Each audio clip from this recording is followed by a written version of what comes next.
Oh man, am I scary? I have to hurry and share my screen. There we go. Here.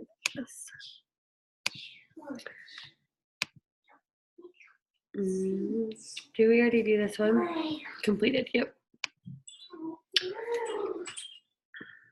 Oh, dang. Sorry, friend. Thought I had already. Okay. The detoxes.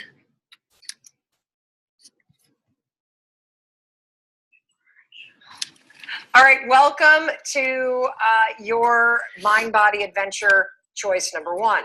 So this is a digital detox. What you're going to do today is you're going to detox from social media and from breaking news. How are you going to do that? Well, you're not allowed to look at any social media apps. You're not allowed to check your social media feeds. And you're not allowed to turn on the television, read a newspaper, check the news headlines at all. I want you away from that stuff because you don't realize it. But social media, the research is overwhelming. It not only triggers depression, it makes you experience FOMO, which is the fear that you're missing out. It triggers insecurity, and it makes you think that you're not good enough because you're constantly subjected to social comparisons that are totally unrealistic. The news, even worse. The news triggers stress. This isn't just me talking. This is research that comes out of UC Irvine. They did this study where they measured the stress levels of people that were actually witnesses to the Boston bombing versus people that mainlined the news about the Boston bombing. And what they found is that the folks that were watching just the news, they had higher stress levels about the event than the people that were actually there. So you don't realize, and neither did I until I did all this research, just how our habits of checking social media and checking into the news, how it is triggering this physical state where you're constantly on edge and your sympathetic nervous system is like just buzzing. So today, no social media, no news. Then what you're going to do at the end of the day is you're going to turn to your workbook after you've done this detox for the day, and you're going to go through an assessment. Now, we're going to prompt you to describe the changes that you experienced in your physical and your mental state, because you're going to experience some.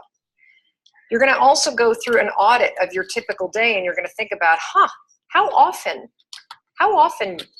are you actually in the parasympathetic state where you're calm? You're probably going to be surprised. It's not that often.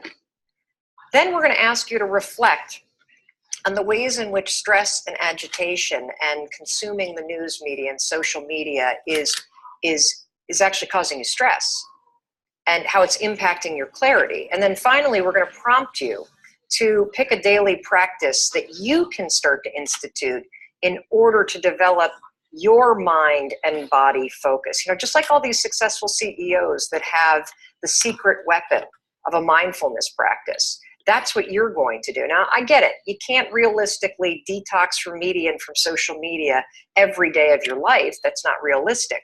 But it is realistic after doing a detox to realize that maybe, just maybe, you need to set some boundaries. You need to buffer yourself from it so that you have more control over your physical and mental state.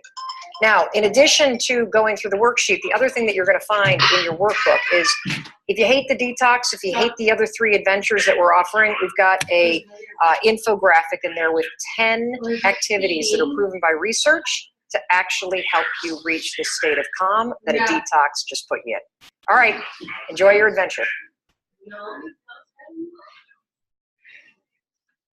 He's not feeling well at all. He is, hold on.